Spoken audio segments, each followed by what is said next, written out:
اس رات اگر میں صرف 5 منٹ پہلے سو گیا ہوتا تو شاید میری پوری زندگی ویسی ہی رہتی جیسی ہمیشہ تھی۔ میں کبھی یہ جان ہی نہ پاتا کہ میرے اپنے خون نے ایک ایسا راز دفن کر رکھا ہے جو ایک دن میری عزت، میرے خاندان اور میرے یقین تینوں کو ایک ساتھ چکنا چور کر دے گا۔ اس وقت مجھے اندازہ بھی نہیں تھا کہ چند لمحوں بعد میرے گھر کا دروازہ کھلے گا اور اس دروازے سے اندر آنے والی ایک اجنبی لڑکی میری زندگی کا سب سے مشکل فیصلہ بن جائے گی۔ میں ہمیشہ سے ایک اصول پہ جیتا آیا تھا، میرے لیے میرا خاندان ہی سب کچھ تھا، خاص طور پہ میرا بڑا بھائی کاشان۔ وہ صرف میرا بھائی نہیں تھا، میری شان تھا، میرا غرور تھا۔ میں اگر پوری دنیا کے خلاف کھڑا ہو سکتا تھا تو صرف اس لیے کہ مجھے یقین تھا کہ میرا بھائی کبھی غلط نہیں ہو سکتا۔ لوگ کہتے تھے کہ انسان کی پہچان وقت آنے پہ ہوتی ہے، مگر میں ہنس دیتا تھا۔ مجھے لگتا تھا میں اپنے گھر والوں کو دنیا کے ہر انسان سے زیادہ جانتا ہوں، لیکن انسان کی سب سے بڑی غلطی یہی ہوتی ہے، وہ جن لوگوں پہ سب سے زیادہ یقین کرتا ہے، قسمت اکثر امتحان بھی انہی کے ذریعے لیتی ہے۔ اس رات مجھے ایک ایسا سچ سننا تھا جسے سن کے میری پہلی خواہش یہی تھی کہ کاش میرے کان بہرے ہو جائیں، کاش میں وہ الفاظ کبھی نہ سنوں، کاش وہ رات کبھی آئے ہی نہ، کیونکہ بعض سچ انسان کو زندہ رہتے ہوئے اندر سے مار دیتے ہیں۔ ابھی بھی جب میں اس رات کو یاد کرتا ہوں تو دن عجیب سی گھٹن سے بھر جاتا ہے۔ میں نہیں جانتا تھا کہ میرے ہاتھ میں آنے والا ایک کاغذ میرے پورے خاندان کی بنیادیں ہلا کے رکھ دے گا، اور میں یہ بھی نہیں جانتا تھا کہ چند گھنٹوں بعد مجھے اپنے ہی بھائی کے بارے میں وہ سننا پڑے گا جسے یقین کرنا میرے لیے ناممکن ہوگا۔ لوگ سمجھتے ہیں کہ دشمن کا دیا ہوا زخم سب سے زیادہ تکلیف دیتا ہے۔ نہیں، اصل تکلیف تب ہوتی ہے جب شک اپنے ہی گھر کی دہلیز پہ آ کے کھڑا ہو جائے، اور اس رات شک میرے گھر نہیں آیا تھا، وہ سیدھا میرے دل میں اتر گیا تھا۔ مجھے صرف اتنا معلوم تھا کہ میں کافی کا مگ ہاتھ میں لیے اپنے کام میں مصروف بیٹھا ہوں۔ میں نہیں جانتا تھا کہ اگلی دستک میرے سکون کا آخری لمحہ ثابت ہونے والی ہے، اور جب وہ دستک میرے دروازے پہ ہوئی، بات اس وقت کی ہے جب میں بابا کا بزنس سنبھال رہا تھا۔ میں لاؤنج میں بیٹھا کافی پی رہا تھا، سامنا لیپ ٹاپ کھلا ہوا تھا اور میری پوری توجہ کام پہ مرکوز تھی کہ اچانک ملازم میرے قریب آیا۔ حشام صاحب، ایک لڑکی باہر آئی ہے، کہتی ہے کہ آپ سے ملنا چاہتی ہے، اسے آپ سے کوئی بہت ضروری کام ہے۔ میں نے حیرانی سے اس کی طرف دیکھا۔ لڑکی؟ کون لڑکی؟ صاحب جی، وہ کہہ رہی ہے اس کا نام لامیا ہے اور وہ آپ کو اچھی طرح جانتی ہے۔ میں چند لمحے خاموش بیٹھا سوچتا رہا۔ لامیا؟ میری یادداشت میں اس نام کی کوئی لڑکی موجود نہیں تھی۔ میں نے زندگی میں نہ کبھی کسی لامیا سے ملاقات کی تھی اور نہ ہی میں کسی کو اس نام سے جانتا تھا۔ دیکھو، میں اس نام کی کسی لڑکی کو نہیں جانتا، جا کے صاف کہہ دو کہ میں نہ اسے جانتا ہوں اور نہ ہی اس سے ملنا چاہتا ہوں، اور ویسے بھی رات کے 12 بجے کون سی لڑکی کسی غیر مرد کے گھر آتی ہے؟ میں نے ناگواری سے کہا اور دوبارہ لیپ ٹاپ کی طرف متوجہ ہو گیا۔ ملازم واپس چلا گیا، لیکن چند منٹ کے بعد وہ دوبارہ لوٹ آیا۔ صاحب، وہ لڑکی بہت رو رہی ہے، کہہ رہی ہے صرف ایک بار میری بات سن لیں، پھر چاہے مجھے نکال دیں۔ میں نے بے اختیار گہری سانس لی، نہ جانے کیوں دل میں ہلکی سی بے چینی پیدا ہوئی۔ اچھا، بلا لو اسے، یہ کہہ کے میں نے لیپ ٹاپ بند کیا اور ایک طرف رکھ دیا۔ ابھی بھی میرے ذہن میں یہی سوال گھوم رہا تھا کہ آخر یہ لڑکی ہے کون؟ چند لمحوں بعد وہ اندر داخل ہوئی۔ وہ ایک بڑی سی سیاہ پرانی چادر میں لپٹی ہوئی تھی، آنکھیں مسلسل رونے کی وجہ سے سرخ تھیں اور وہ بار بار اپنے آنسو صاف کرنے کی ناکام کوشش کر رہی تھی۔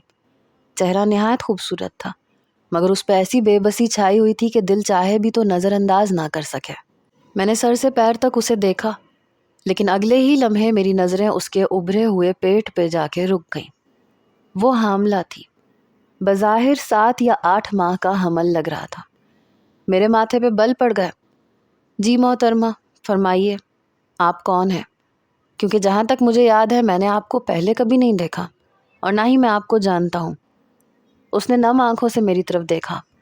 آپ مجھے نہیں جانتے لیکن میں آپ کو جانتی ہوں۔ میں نے کرسی کی پشت سے ٹیک لگا لی۔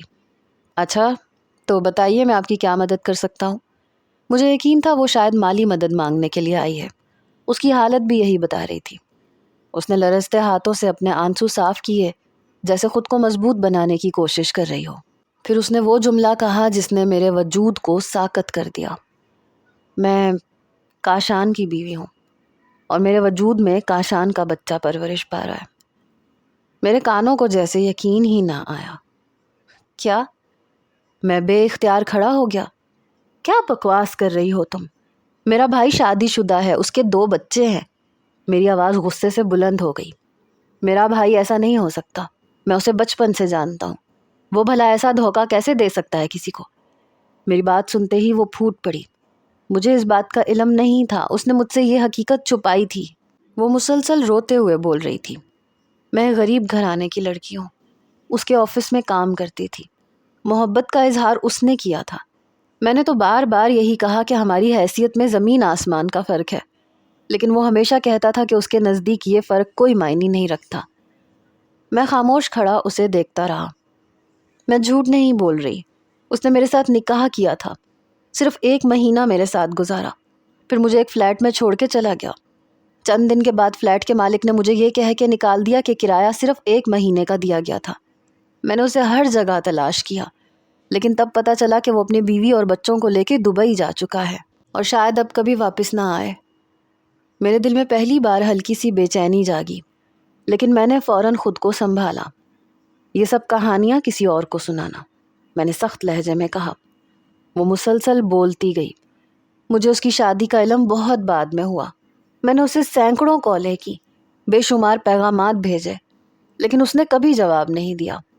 میرے والد زندہ تھے تو میں ان کے پاس رہتی تھی، ہمارا نکاح بھی انہی کے سامنے ہوا تھا، مگر چند دن پہلے وہ بھی انتقال کر گئے۔ میرا اب دنیا میں کوئی نہیں ہے۔ وہ ہر جملے کے ساتھ ٹوٹتی جا رہی تھی۔ آپ کا پتہ بھی مجھے کاشان کے مینیجر سے ملا ہے۔ خدا کے لیے مجھ پہ رحم کرے، میں آپ کے بھائی کی بیوی ہوں۔ میں نے سر جھٹکا۔ بس کرو، میں نے سختی سے کہا۔ تم جو چاہو کہہ دو اور میں فوراً یقین کر لوں۔ اگر ہر کوئی ایسی کہانی بنا کے آ جائے تو کیا میں سب کی بات مان لوں؟ دیکھو، اگر پیسے لینے آئی ہو تو کوئی اور بہانہ ڈھونڈو۔ میرے بھائی پہ الزام لگا کے کچھ حاصل نہیں ہوگا۔ اب یہاں سے چلی جاؤ۔ میں نے دروازے کی طرف اشارہ کیا۔ وہ ہلی بھی نہیں، بلکہ مزید زور سے رونے لگی۔ میں اللہ کی قسم کھا کے کہتی ہوں، میرے وجود میں کاشان کا بچہ ہے۔ اس نے کانپتے ہاتھوں سے اپنا پرس کھولا اور اس میں سے ایک نکاح نامہ نکال کے میری طرف بڑھا دیا۔ میں نے کاغذ لیا، اس پہ نظریں دوڑائیں۔ میرے دل کی دھڑکن ایک لمحے کے لیے رک سی گئی۔ کاغذ بالکل اصلی معلوم ہو رہا تھا، اس پہ گواہوں کے نام، دستخط اور سب کچھ موجود تھا۔ میں الجھن میں پڑ گیا۔ کیا واقعی؟ نہیں، یہ جعلی بھی تو ہو سکتا ہے۔ میں نے خود کو سمجھایا۔ دیکھو، اس وقت رات بہت ہو چکی ہے، ابھی میں کاشان سے بات نہیں کر سکتا۔ صبح میں اس سے بات کروں گا، پھر جو حقیقت ہوگی وہ سامنے آ جائے گی۔ میں نے نسبتاً نرم لہجے میں کہا۔ اب تم جا سکتی ہو۔ وہ وہیں کھڑی رہی، پھر اس نے آہستہ سے کہا، میں کہاں جاؤں؟ اس ایک سوال نے مجھے خاموش کر دیا۔ میرا کوئی گھر نہیں ہے، میرا کوئی سہارا نہیں ہے، کوئی اپنا نہیں ہے۔ صرف ایک رات کے لیے مجھے اس گھر میں پناہ دے دیں۔ اگر کاشان نے مجھے اپنا لیا تو آپ مجھے بھی اس کے پاس بھیج دیجیے گا، لیکن اگر اس نے انکار کر دیا، اس کی آواز ٹوٹ گئی، تو میں اپنی جان لے لوں گی۔ میں چونک کے اسے دیکھنے لگا۔ میں اپنے بچے کو گالی کی طرح نہیں جینا دے سکتی۔ اگر اس کا باپ ہی اس سے انکار کر دے تو دنیا اسے ناجائز کہے گی۔ میں یہ ذلت برداشت نہیں کر سکوں گی۔ میں خود کو بھی ختم کر دوں گی اور اپنے بچے کو بھی۔ یہ کہتے ہی وہ بے اختیار پھوٹ پھوٹ کے رونے لگی۔ میں ساکت کھڑا اسے دیکھتا رہ گیا۔ ابھی چند لمحے پہلے تک مجھے یقین تھا کہ یہ سب ایک ڈرامہ ہے، مگر اس کے آنسو، اس کی کپکپاتی آواز اور اس کی بے بسی میرے دل میں ایک عجیب سا اضطراب پیدا کر رہی تھی۔ میری عقل مسلسل یہ کہہ رہی تھی کہ اس پہ یقین مت کرو، لیکن دل پہلی بار مجھ سے سوال کر رہا تھا، اگر یہ سچ بول رہی ہو تو؟ میں مسلسل اسی لڑکی کو دیکھ رہا تھا۔ جتنا زیادہ اسے دیکھتا اتنا ہی میرا دل کہہ رہا تھا کہ وہ جھوٹ نہیں بول رہی۔ اس کی آنکھوں میں جو بے بسی تھی وہ بناوٹ نہیں لگ رہی تھی۔ اس کے آنسو، اس کی کپکپاتی آواز اور اس کے چہرے پہ چھائی وحشت کسی ڈرامے کا حصہ محسوس نہیں ہو رہی تھی۔ دوسری طرف میں اپنے بھائی کاشان کو بھی اچھی طرح جانتا تھا۔ یہ کوئی راز نہیں تھا کہ وہ عیاش مزاج انسان تھا۔ شادی کے باوجود مختلف لڑکیوں سے تعلقات رکھنا اس کے لیے معمول کی بات تھی۔ میں نے کئی بار اسے سمجھانے کی کوشش بھی کی تھی، مگر وہ ہر بار ہنس کے بات ٹال دیتا تھا۔ البتہ ایک بات کا مجھے کبھی گمان بھی نہیں گزرا تھا کہ وہ کسی لڑکی سے باقاعدہ نکاح بھی کر سکتا ہے۔ میں نے ایک بار پھر اس لڑکی پہ نظر ڈالی۔ زیادہ سے زیادہ 21-22 سال کی ہوگی۔ اس عمر میں تو لڑکیاں ابھی اپنے خواب سجا رہی ہوتی ہیں، مگر اس کی گود میں آنے سے پہلے ہی ایک بچہ تھا اور آنکھوں میں دنیا بھر کی محرومیاں۔ میرے دل میں عجیب سی کشمکش چل رہی تھی۔ اگر یہ جھوٹ بول رہی تھی تو میں ایک دھوکے باز پہ ترس کھا رہا تھا، اور اگر یہ سچ بول رہی تھی تو پھر میرا اپنا بھائی ایک بہت بڑا ظالم ثابت ہو رہا تھا۔ میں نے گہری سانس لی اور آخرکار فیصلہ کر لیا۔ اچھا ٹھیک ہے، سامنے گیسٹ روم ہے، آج رات تم وہاں ٹھہر جاؤ، صبح ہوتے ہی میں کاشان سے بات کروں گا، اس کے بعد جو حقیقت ہوگی وہ سامنے آ جائے گی۔ اس کی آنکھوں میں پہلی بار امید کی ایک ہلکی سی کرن ابھری۔ شکریہ، وہ دھیرے سے بولی اور آہستہ آہستہ گیسٹ روم کی طرف چلی گئی۔ میں کافی دیر وہیں کھڑا سوچتا رہا۔ میں اور کاشان صرف 2 بھائی تھے، مگر مزاج کے اعتبار سے ہمارے درمیان میں زمین آسمان کا فرق تھا۔ کاشان نے شادی کے چند ماہ بعد ہی الگ بنگلے میں رہنا شروع کر دیا تھا۔ اس نے صاف الفاظ میں کہہ دیا تھا کہ وہ والدین کی ذمہ داری نہیں اٹھائے گا۔ اس وقت بھی مجھے اس کی بات بری لگی تھی، مگر میں نے خاموشی اختیار کر لی تھی۔ میں نے ہی امی ابو کی خدمت کی تھی۔ پھر قسمت نے ایک ایسا وار کیا کہ ایک ہی سال کے اندر پہلے ابو اور پھر امی دنیا چھوڑ گئے۔ ان دونوں کے جانے کے بعد وہ وسیع و عریض گھر مجھے پہلے سے کہیں زیادہ ویران لگنے لگا۔ شاید اسی تنہائی کی وجہ سے میری منگنی میری خالہ زاد مہرین کے ساتھ کر دی گئی۔ میں اور مہرین ایک دوسرے کو پسند کرتے تھے اور چند ماہ بعد ہماری شادی طے تھی۔ میں اپنا کنسٹرکشن کا کاروبار سنبھالتا تھا، جبکہ کاشان کی اپنی فیکٹری تھی۔ چند ماہ پہلے وہ یہاں کا تمام کاروبار سمیٹ کے دبئی منتقل ہو گیا تھا۔ اپنی بیوی نائلہ اور دونوں بچوں کو بھی ساتھ لے کے گیا تھا۔ مجھے یہی معلوم تھا کہ وہ نئی زندگی شروع کر رہا ہے، لیکن اس نے کبھی کانوں کان خبر بھی نہیں ہونے دی کہ اس کی زندگی میں کسی اور لڑکی کا بھی وجود ہے۔ رات بھر مجھے نیند نہ آ سکی۔ بار بار میرا ذہن اسی نکاح نامے اور لامیا کے آنسوؤں کی طرف چلا جاتا۔ دوسری طرف شاید لامیا بھی سو نہیں سکی ہوگی۔ وہ جس محبت کو اپنی پوری دنیا سمجھ بیٹھی تھی، وہی محبت اسے زندگی کے سب سے خطرناک موڑ پہ لا کھڑا کر گئی تھی۔ ایک متوسط گھرانے کی معصوم لڑکی جس نے محبت پہ یقین کیا، خواب دیکھے، نکاح کیا اور پھر انہی خوابوں کے ساتھ دھوکہ بھی کھا گئی۔ وہ شاید اب بھی یہی سوچ رہی ہوگی کہ اگر کاشان نے اسے اپنا لیا تو اس کی زندگی سنور جائے گی، اور اگر انکار کر دیا تو اس کے پاس جینے کی کوئی وجہ باقی نہیں رہے گی۔ اگلی صبح میں معمول کے مطابق دفتر نہیں گیا تھا۔ ناشتہ بھی بمشکل کیا۔ میرے ذہن میں صرف ایک ہی بات تھی کہ مجھے ہر قیمت پہ کاشان سے بات کرنی ہے۔ میں نے موبائل اٹھایا اور اس کا نمبر ملایا۔ پہلی گھنٹی، دوسری، تیسری گھنٹی پہ اس نے کال ریسیو کر لی۔ کیسے ہو حشام؟ اس کی آواز بالکل معمول کے مطابق تھی، جیسے دنیا میں کوئی مسئلہ ہی نہ ہو۔ میں ٹھیک ہوں بھائی، آپ کیسے ہیں؟ بالکل ٹھیک۔ خیریت ہے؟ اتنی صبح فون کیسے کر لیا؟ میں نے چند لمحے خاموش رہ کے خود کو سنبھالا۔ بھائی، ایک لڑکی آئی ہے میرے پاس، وہ حاملہ ہے، کہتی ہے کہ آپ کی بیوی ہے، اس کا نام لامیا ہے۔ اچانک دوسری طرف مکمل خاموشی چھا گئی۔ چند سیکنڈ گزر گئے، مجھے صرف اس کی سانسوں کی آواز سنائی دے رہی تھی۔ میں نے دوبارہ پکارا، بھائی آپ سن رہے ہیں؟ کیا واقعی آپ نے اس لڑکی سے نکاح کیا تھا؟ کاشان نے لمبی سانس لی، پھر بے پرواہی سے بولا، یار میں نے صرف وقت گزارنے کے لیے نکاح کیا تھا۔ اس کا جواب سن کے میرے قدموں تلے سے تو جیسے زمین نکل گئی۔ وہ اتنی آسانی سے یہ بات کہہ رہا تھا جیسے کسی معمولی چیز کا ذکر ہو۔ مجھے کیا معلوم تھا یہ لڑکی میرے گلے بڑھ جائے گی۔ پہلے تو قابو ہی نہیں آ رہی تھی۔ میں نے اسے بہت پیسوں کی پیشکش کی، لیکن اس نے انکار کر دیا۔ مجبوراً نکاح کرنا پڑا۔ میرے اندر غصہ کھولنے لگا۔ بھائی یہ آپ کیا کہہ رہے ہیں؟ وہ بدستور بے فکری سے بولتا رہا۔ میں اس مصیبت کو نہیں پال سکتا۔ میری پہلے سے بیوی ہے، 2 بچے ہیں۔ تم جانتے ہو دبئی میں میرا سارا کاروبار میرے سسر کے سرمایے سے کھڑا ہوا ہے۔ اگر نائلہ کو ذرا بھی پتہ چل گیا تو وہ مجھے ایک لمحے میں گھر سے بھی نکال دے گی اور کاروبار سے بھی۔ میں نے حیرت سے آنکھیں بند کر لیں۔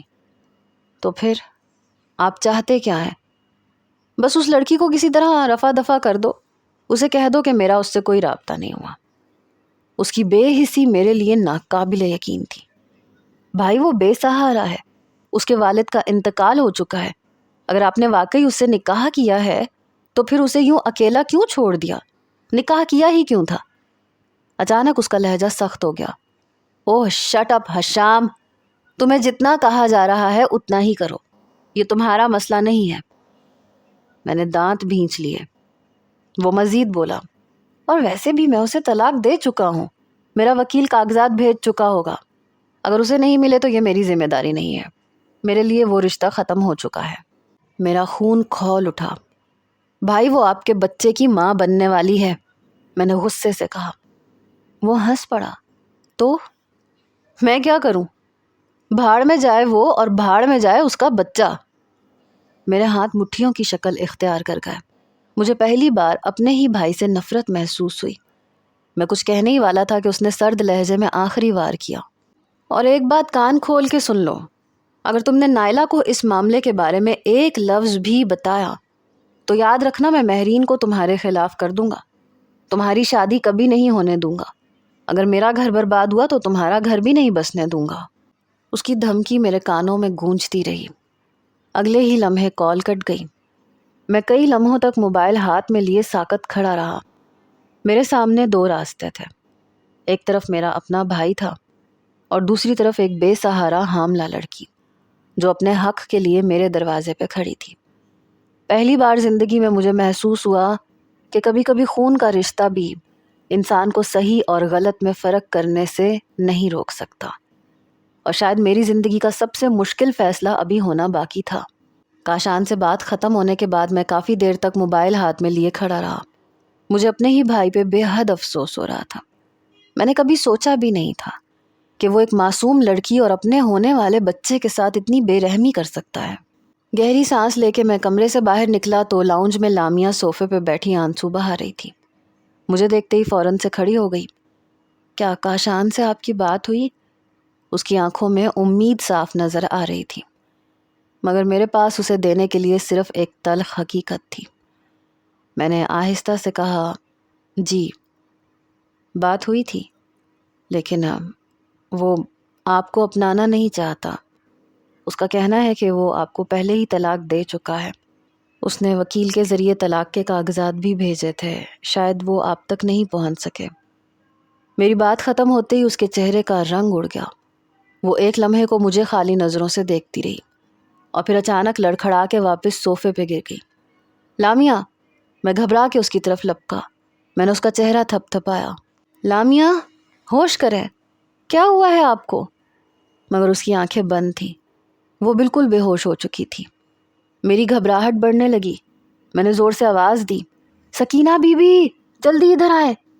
میری آواز سنتے ہی سکینہ بی بی کچن سے بھاگتی ہوئی آئیں۔ صاحب جی کیا ہوا؟ انہوں نے لامیا کو دیکھا تو پریشان ہو گئی۔ یہ کون ہے؟ میں بعد میں بتاتا ہوں، پہلے پانی لے کے آئیں۔ وہ فوراً پانی لے کے آئیں۔ ہم دونوں نے اس کے چہرے پہ پانی کے چھینٹے مارے لیکن اسے ہوش نہ آیا۔ اب میں واقعی پریشان ہو چکا تھا۔ میں نے سکینہ بی بی کی مدد سے اسے اٹھایا اور اپنے کمرے میں لا کے بستر پہ لٹا دیا۔ پھر فوراً فیملی ڈاکٹر کو فون کیا۔ تقریباً 15 منٹ بعد ڈاکٹر آ گیا۔ اس نے معائنہ کرنے کے بعد سنجیدگی سے میری طرف دیکھا۔ لگتا ہے اس لڑکی نے کئی دنوں سے ٹھیک طرح سے کچھ بھی نہیں کھایا۔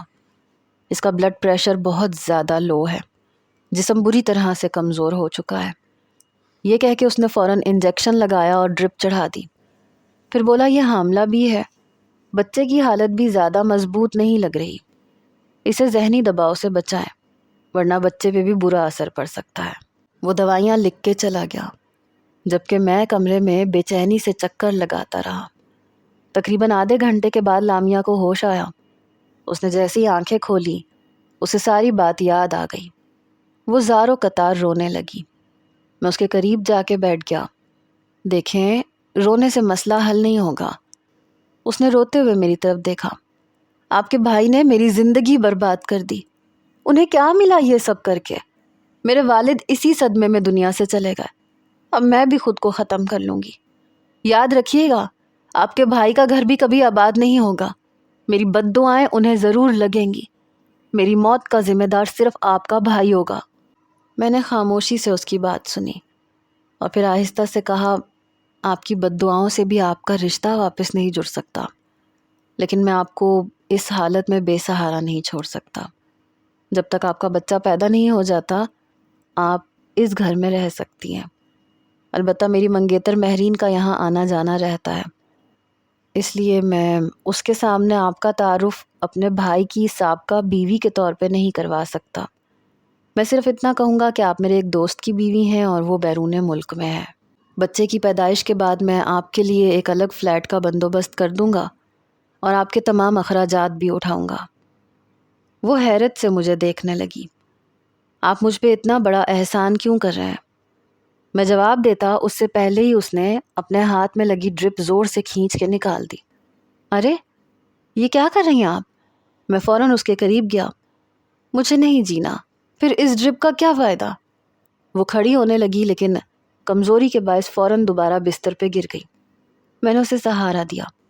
آپ کی طبیعت ابھی ٹھیک نہیں ہے.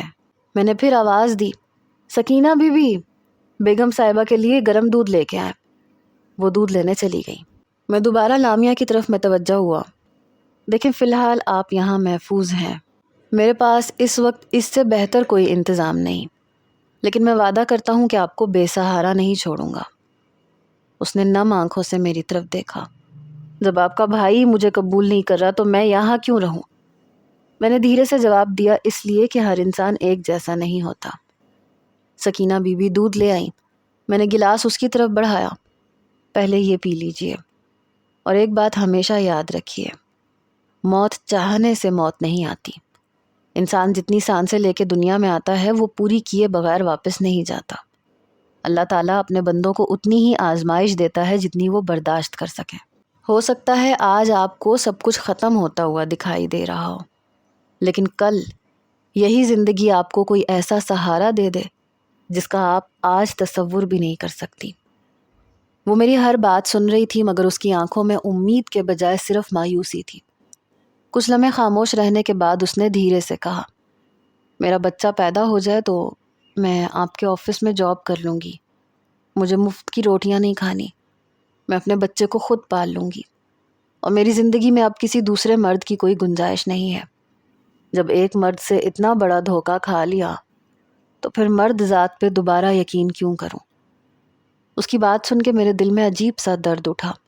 میں سمجھ سکتا تھا کہ اس نے صرف شوہر نہیں کھویا بلکہ اعتماد بھی کھو دیا تھا.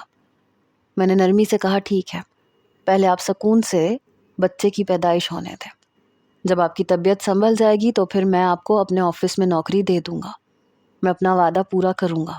اس نے میری طرف دیکھا مگر کچھ نہیں بولی. وہ صرف 22 سال کی ایک معصوم سی لڑکی تھی جسے حالات نے وقت سے پہلے بہت کچھ سکھا دیا تھا. میں صرف یہی سوچ رہا تھا کہ اگر میں اسے اس حالت میں گھر سے نکال دوں اور یہ کسی غلط انسان کے ہاتھ لگ جائے تو کیا ہوگا. سب سے بڑھ کے اس کے وجود میں ہمارے ہی خاندان کا وارث پل رہا تھا، چاہے کاشان اس بچے کو اپنا مانے یا نہ مانے. حقیقت تو یہی تھی کہ وہ اسی کا خون تھا. شاید کاشان کو اس بات کا احساس نہیں تھا کیونکہ اللہ نے اسے پہلے ہی ایک بیٹا اور ایک بیٹی دے رکھی تھی، مگر نہ جانے کیوں مجھے اس معصوم آنے والے بچے پہ بہت ترس آ رہا تھا. اگلے ہی دن میں لامیا کو ڈاکٹر کے پاس لے گیا. لیڈی ڈاکٹر نے اس کا مکمل معائنہ کیا اور مجھے سختی سے ہدایت دی کہ اس کے کھانے پینے اور آرام کا خاص خیال رکھا جائے. جب ہسپتال میں فارم بھرنے کی باری آئی تو میں چند لمحوں کے لیے رک گیا. شوہر کے نام والی جگہ خالی تھی. میں جانتا تھا کہ اگر میں حقیقت بتاتا تو نہ جانے کتنے سوال اٹھتے، اس لیے مجبوری میں وہاں اپنا نام لکھوا دیا. اس لمحے مجھے عجیب سی الجھن محسوس ہوئی مگر اس کے علاوہ میرے پاس دوسرا کوئی راستہ بھی نہیں تھا.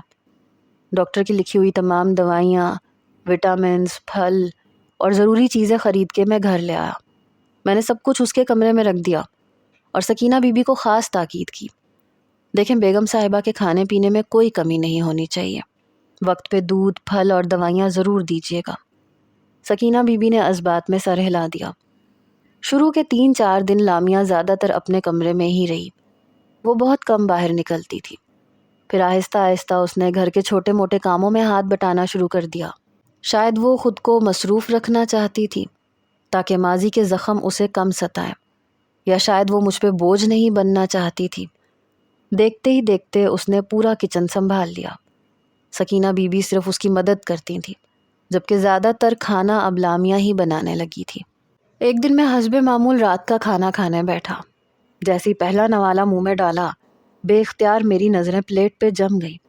بھنڈی کی سبزی اتنی لذیذ تھی کہ میں مسلسل کھاتا چلا گیا۔ میں نے ہنستے ہوئے کہا، سکینہ بی بی آج تو آپ نے کمال کر دیا۔ میں تو ویسے سبزی کھاتا ہی نہیں، مگر آج تیسری روٹی کھا رہا ہوں۔ میری بات سن کے سکینہ بی بی ہنس پڑی۔ صاحب جی، آج کا کھانا میں نے نہیں، لامیا بی بی نے بنایا ہے۔ میں نے تو انہیں بہت منع کیا تھا، مگر کہنے لگی کہ کام نہ کروں تو دل نہیں لگتا۔ میں نے حیرت سے لامیا کی طرف دیکھا۔ واقعی آپ کے ہاتھ میں تو جادو ہے، اتنے مزے کا کھانا میں نے آج تک نہیں کھایا۔ وہ پہلی بار ہلکا سا مسکرائی۔ اس کی مسکراہٹ بہت مدھم تھی، مگر کئی دنوں بعد اس کے چہرے پہ دیکھی تھی۔ ابھی ہم کھانا کھا ہی رہے تھے کہ دروازہ کھلا اور مہرین اندر داخل ہوئی۔ اس کی نظر سیدھی لامیا پہ پڑی جو میرے ساتھ ٹیبل پہ بیٹھی تھی۔ اس کے چہرے پہ واضح حیرت تھی۔ میں فوراً مسکرا دیا۔ What a surprise! آؤ مہرین، تم بھی کھانا کھاؤ، بہت مزیدار بنا ہے۔ وہ آ کے میرے برابر والی کرسی پہ بیٹھ گئی، مگر اس کی نظریں مسلسل لامیا پہ جمی ہوئی تھیں۔ پھر اس نے پوچھ ہی لیا، کھانا تو ضرور کھاؤں گی، لیکن پہلے یہ بتاؤ یہ لڑکی کون ہے؟ تعارف نہیں کرواؤ گے؟ میں پہلے سے یہی سوچ کے بیٹھا تھا کہ اگر کبھی مہرین نے پوچھا تو کیا جواب دوں گا۔ میں نے پرسکون لہجے میں کہا، یہ میرے دوست کی اہلیہ ہیں۔ میرا دوست لندن میں ہے، ابھی ان کا ویزا نہیں لگا، اس لیے وہ انہیں میرے پاس چھوڑ گیا ہے تاکہ میں ان کا خیال رکھ سکوں۔ پھر میں نے مسکرا کے کہا، اور ماننا پڑے گا یہ کھانا بہت اچھا بناتی ہیں، تم بھی بھنڈی کی سبزی چکھو۔ میں نے جیسی اس کی پلیٹ میں سبزی ڈالنی چاہی، اس نے فوراً ہاتھ روک لیا۔ اوہ نو حشام، تم جانتے ہو میں سبزی نہیں کھاتی۔ اس نے سامنے رکھا چکن لیا اور ایک لقمہ کھا کے بولی، ویسے ماننا پڑے گا چکن بھی بہت مزے کا ہے۔ لامیا تم واقعی بہت اچھا کھانا بناتی ہو۔ لامیا نے صرف شکریہ کہا اور خاموش رہی۔ کھانے کے بعد لامیا نے ہمارے لیے چائے بنائی اور خود بھی ایک کپ لے کے لاؤنج میں آ گئی۔ میں اور مہرین صوفے پہ بیٹھے باتیں کر رہے تھے۔ لامیا نے جیسے ہی اپنا کپ اٹھایا اور واپس کمرے کی طرف جانے لگی، میں نے آواز دی، ارے لامیا، کہاں جا رہی ہیں؟ بیٹھے نا۔ میری بات ابھی مکمل بھی نہیں ہوئی تھی کہ مہرین کے ماتھے پہ بل پڑ گئے۔ اس نے فوراً سوال کیا، ویسے یہ یہاں کب تک رہیں گی؟ میں نے جواب دیا کہ شاید ڈیلیوری تک، جب تک ان کا ویزا نہیں آ جاتا۔ لامیا خاموشی سے اٹھ کے اپنے کمرے میں چلی گئی اور دروازہ بند کر لیا۔ شاید وہ سمجھ گئی تھی کہ اب ہماری ذاتی بات ہوگی۔ مہرین نے اس کے جاتے ہی میری طرف دیکھا، اور اگر 1 سال 2 سال بلکہ 3 سال تک بھی ان کا ویزا نہ آیا تو کیا یہ تمہارے گھر پہ ہی رہیں گی؟ اس بار اس کے لہجے میں سختی صاف محسوس ہو رہی تھی۔ میں نے حیرت سے اسے دیکھا۔ تم کیسی باتیں کر رہی ہو مہرین؟ وہ بولی، میں صرف سوال پوچھ رہی ہوں۔ میں نے سنجیدگی سے جواب دیا، ہاں، اگر ضرورت پڑی تو رہیں گی، چاہے 10 سال لگ جائیں۔ شاید میرے جواب کی اسے توقع نہیں تھی۔ اس نے فوراً کہا، میں انہیں برداشت نہیں کروں گی حشام۔ ہماری شادی سے پہلے پہلے اپنے دوست سے کہو کہ اپنی بیوی کو اپنے پاس بلائے۔ میں کسی دوسری عورت کو اس گھر میں برداشت نہیں کر سکتی۔ تم میرے مزاج سے اچھی طرح واقف ہو۔ اس کی بات سن کے مجھے بھی ناگواری ہوئی۔ میں نے قدرے سخت لہجے میں کہا، اگر میرے دوست کو کوئی مشکل پیش آ گئی ہے تو کیا میں اس کی مدد بھی نہ کروں؟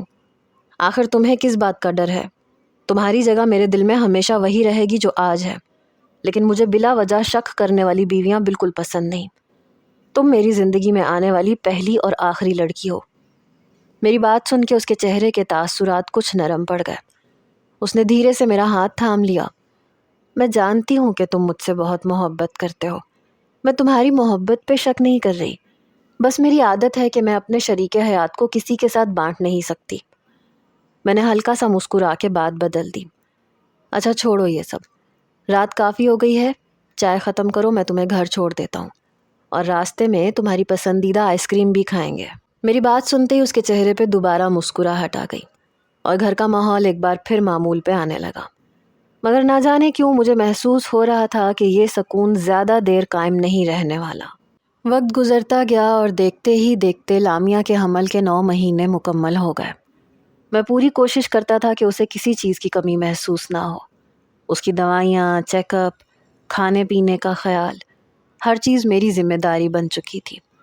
ایک رات تقریباً 2 بجے اچانک مجھے ایک زوردار چیخ سنائی تھی۔ میں گھبرا کے بستر سے اٹھ بیٹھا۔ آواز لامیا کے کمرے سے آ رہی تھی۔ میں دوڑتا ہوا وہاں پہنچا تو وہ دونوں ہاتھ اپنے پیٹ پہ رکھے درد سے تڑپ رہی تھی۔ اس کا چہرہ پسینے سے بھیگ چکا تھا اور وہ شدت درد سے مسلسل کراہ رہی تھی۔ اس وقت بنگلے میں صرف ہم دونوں ہی موجود تھے، کیونکہ سکینہ بی بی رات کو اپنے گھر چلی جاتی تھیں۔ میں نے فوراً اسے سہارا دیا۔ لامیا، ہمت کریں، کچھ نہیں ہوگا۔ وہ میری کلائی کو مضبوطی سے پکڑے ہوئے تھی۔ بڑی مشکل سے میں اسے گاڑی تک لے کے آیا اور تیزی سے ہسپتال کی طرف روانہ ہو گیا۔ پورا راستہ وہ درد سے کراہتی رہی اور میں مسلسل اسے تسلی دیتا رہا کہ سب ٹھیک ہو جائے گا۔ قسمت کا عجیب کھیل تھا کہ اسی ہسپتال میں مہرین بھی موجود تھی۔ اس کی والدہ کو شاید ڈائریا کی وجہ سے داخل کیا گیا تھا اور انہیں ڈرپ لگی ہوئی تھی۔ مجھے اس بات کا بالکل علم نہیں تھا۔ جیسے ہی میں لامیا کو اسٹریچر پہ لے کے ایمرجنسی کی طرف بھاگا، مہرین اپنی والدہ کے لیے چائے لینے کمرے سے باہر نکلی۔ اس کی نظر مجھ پہ پڑی مگر مجھے اس کا احساس تک نہ ہوا۔ لامیا درد کی شدت سے میرا ہاتھ اتنی مضبوطی سے پکڑے ہوئے تھی کہ آپریشن تھیٹر کے دروازے تک اس نے میرا ہاتھ نہیں چھوڑا۔ میں بھی اس کی ہمت بندھاتا رہا۔ پھر دروازہ بند ہو گیا اور میں بے چینی سے باہر ٹہلنے لگا۔ شاید اسی لمحے مہرین نے سب کچھ اپنی آنکھوں سے دیکھ لیا تھا۔ وہ خاموشی سے واپس اپنی والدہ کے کمرے میں چلی گئی۔ کچھ دیر کے بعد اچانک نومولود بچے کے رونے کی آواز پورے کوریڈور میں گونجی۔ میرے دل کی دھڑکن تیز ہو گئی۔ چند لمحوں کے بعد ایک نرس باہر آئی۔ اس کی باہوں میں ایک ننھا سا بچہ تھا۔ وہ مسکراتے ہوئے سیدھا میری طرف آئی اور بولی، مبارک ہو، آپ کا بیٹا ہوا ہے۔ میں کچھ کہنے ہی والا تھا کہ اس نے بچہ میری گود میں رکھ دیا۔ میں نے بے اختیار اس معصوم چہرے کو دیکھا۔ وہ بہت چھوٹا، بہت نازک تھا۔ نہ جانے کیوں میری آنکھیں نم ہو گئیں۔ میں اسے سینے سے لگا کے چپ کروانے کی کوشش کرنے لگا۔ اسی لمحے مجھے محسوس ہوا جیسے کوئی مجھے مسلسل دیکھ رہا ہو۔ میں نے سر اٹھایا تو سامنے چند قدم کے فاصلے پہ مہرین کھڑی تھی۔ اس کا چہرہ بالکل سفید پڑ چکا تھا اور آنکھوں میں ناقابل یقین صدمہ تھا۔ میں نے چونک کے کہا، مہرین تم؟ وہ آہستہ آہستہ چلتی ہوئی میرے سامنے آ کے رک گئی۔ میں نے فوراً وضاحت دینی چاہی، یہ لامیا کا بیٹا ہے۔ میرے ذہن میں یہ خیال تک نہیں آیا کہ وہ نرس کی بات بھی سن چکی ہوگی۔ اس نے بے تاثر لہجے میں پوچھا، اس کا باپ نہیں آیا؟ میں نے فوراً جواب دیا، نہیں، لندن سے آنا اتنا آسان نہیں ہوتا۔ پھر مجھے یاد آیا کہ وہ یہاں کیوں ہے؟ ویسے تم اس ہسپتال میں، سب خیریت ہے؟ اس نے مختصر جواب دیا کہ امی کی طبیعت خراب تھی، ڈائریا ہو گیا تھا، ڈرپ لگی ہے۔ میں نے کہا، اچھا، میں آنٹی سے مل لیتا ہوں۔ اس نے ہاتھ کے اشارے سے مجھے روک دیا۔ وہ سو رہی ہیں۔ میں نے اس بات میں سر ہلایا، پھر بے بسی سے بچے کی طرف دیکھا۔ مجھے بچوں کو فیڈر بنانا نہیں آتا، اگر تم برا نہ مانو تو۔ میری بات مکمل ہونے سے پہلے اس نے ایسا جملہ کہا جس نے مجھے ساکت کر دیا۔ کیوں؟ جب باپ بن سکتے ہو تو فیڈر پلانا بھی آنا چاہیے۔ میں نے حیرت سے اس کی طرف دیکھا۔ کیا مطلب ہے تمہارا؟ میں اس کا باپ نہیں ہوں۔ میری بات سنتے ہی وہ پھٹ پڑی۔ جھوٹ کی بھی کوئی حد ہوتی ہے حشام۔ ابھی نرس نے تمہیں بچہ دیتے ہوئے کہا کہ مبارک ہو، آپ کا بیٹا ہوا ہے۔ کیا میں بہری ہوں؟ اب مجھے سمجھ میں آیا تم اتنے بہانے کیوں بنا رہے تھے۔ اسی لیے کہتے تھے کہ 2 سال تمہارے گھر بھی رہے وہ تو تمہیں کوئی مسئلہ نہیں ہے۔ تم نے مجھے کیا سمجھ رکھا تھا؟ ایک کھلونا؟ ایک طرف تم نے شادی کی، بچہ پیدا کر لیا، دوسری طرف مجھ سے محبت اور شادی کے وعدے کرتے رہے۔ I hate you. اس نے غصے سے اپنی منگنی کی انگوٹھی اتاری اور سیدھا میرے چہرے کی طرف پھینک دی۔ انگوٹھی میرے سینے سے ٹکرا کے زمین پہ گر گئی، جبکہ وہ روتی ہوئی اپنی والدہ کے کمرے میں چلی گئی۔ میں چند لمحے وہیں کھڑا رہا، پھر فوراً اس کے پیچھے گیا اور دروازہ کھٹکھٹایا۔ مہرین، خدا کے لیے میری بات سنو، تم جو سوچ رہی ہو حقیقت وہ نہیں ہے۔ اس نے غصے سے دروازہ کھولا۔ تو پھر کیا حقیقت ہے؟ بتاؤ، یہ بچہ کس کا ہے؟ میں خاموش ہو گیا۔ میں سچ جانتا تھا مگر بول نہیں سکتا تھا۔ اگر میں ایک لفظ بھی کہہ دیتا تو کاشان کا راز کھل جاتا، اس کی ازدواجی زندگی برباد ہو جاتی اور نہ جانے کتنے گھر اجڑ جاتے۔ میری خاموشی ہی میرے گلے کا پھندا بن گئی۔ مہرین نے تلخی سے کہا، بولو نا، خاموش کیوں ہو گئے؟ اگر تمہاری اولاد نہیں ہے تو اس کا باپ کون ہے؟ میں پھر بھی کچھ نہ کہہ سکا۔ اس نے نم آنکھوں سے مجھے دیکھا اور کہا، آج کے بعد مجھ سے رابطہ کرنے کی کوشش بھی مت کرنا۔ پھر اس نے دروازہ میرے منہ پہ بند کر دیا۔ میں کافی دیر تک وہیں کھڑا رہا۔ پہلی بار مجھے محسوس ہوا کہ بعض اوقات خاموشی بھی بہت بڑا جرم بن جاتی ہے۔ کچھ دیر کے بعد نرس آئی اور بچے کا فیڈر بنا کے میرے ہاتھ میں دے دیا۔ میں نے اسے گود میں لیا اور دودھ پلانے لگا۔ تقریباً 2 گھنٹے بعد لامیا کو کمرے میں منتقل کر دیا گیا۔ وہ ابھی نیم بے ہوش تھی۔ اسے اگلی صبح ہوش آیا۔ پوری رات میری آنکھوں میں گزری۔ ایک طرف نومولود بچہ تھا، دوسری طرف مہرین کی نفرت بھری آوازیں مسلسل میرے کانوں میں گونج رہی تھیں۔ مجھے یقین نہیں آ رہا تھا کہ 5 سال کی محبت ایک غلط فہمی کے سامنے اتنی آسانی سے ہار جائے گی۔ میں نے لامیا کو کچھ نہیں بتایا۔ 4 دن بعد جب ہم گھر واپس آئے تو میں پہلے جیسا نہیں رہا تھا۔ میں بچے سے بہت محبت کرتا تھا۔ اس کے لیے کپڑے، کھلونے، جھولا، ہر ضرورت کی چیز لے کے آیا تھا، مگر میں اندر سے بالکل ٹوٹ چکا تھا۔ 2 ہفتے گزر گئے۔ لامیا اب کافی حد تک چلنے پھرنے کے قابل ہو گئی تھی، لیکن میری حالت دن بدن خراب ہوتی جا رہی تھی۔ راتوں کو نیند نہیں آتی تھی۔ میں گھنٹوں جاگتا رہتا تھا۔ آخر کار میں نے سگریٹ پینا شروع کر دی، حالانکہ مجھے کبھی اس کی عادت نہیں رہی تھی۔ ایک رات میں لاؤنج میں بیٹھا مسلسل سگریٹ کے کش لے رہا تھا اور مہرین کی باتیں سوچ رہا تھا کہ اچانک لامیا بچے کا فیڈر بنانے باہر آئی۔ اس نے مجھے دیکھا تو میں نے فوراً سگریٹ ایش ٹرے میں بجھا دی۔ وہ آہستہ سے بولی، آپ ابھی تک جاگ رہے ہیں؟ سب خیریت تو ہے؟ میں مزید خود کو روک نہ سکا، تلخی سے ہنس پڑا۔ نہیں، خیریت نہیں ہے۔ پھر نہ جانے کیوں میں نے اسے ساری بات بتا دی۔ مہرین کی غلط فہمی، ہسپتال کا واقعہ، ٹوٹی ہوئی منگنی، سب کچھ۔ وہ خاموشی سے سنتی رہی۔ پھر اس نے پرعزم لہجے میں کہا، آپ مجھے مہرین کے گھر لے چلیں، میں انہیں سچ بتا دوں گی۔ میں نے فوراً انکار کر دیا، نہیں، ایسا نہیں ہو سکتا۔ اگر کاشان بھائی کی حقیقت سامنے آ گئی تو ان کی شادی شدہ زندگی تباہ ہو جائے گی۔ وہ خاموش ہو گئی، مگر اس کی آنکھوں میں عجیب سا فیصلہ نظر آ رہا تھا۔ مجھے اندازہ نہیں تھا کہ وہ میرے منع کرنے کے باوجود اگلے ہی دن ڈرائیور کے ساتھ مہرین کے گھر اکیلی جانے کا فیصلہ کر چکی تھی، صرف اس لیے کہ وہ اپنے محسن کی زندگی اپنی وجہ سے برباد ہوتے نہیں دیکھ سکتی تھی۔ جب لامیا ڈرائیور کے ساتھ مہرین کے گھر گئی تو اسے بھی اندازہ نہیں تھا کہ وہاں کیا ہونے والا ہے۔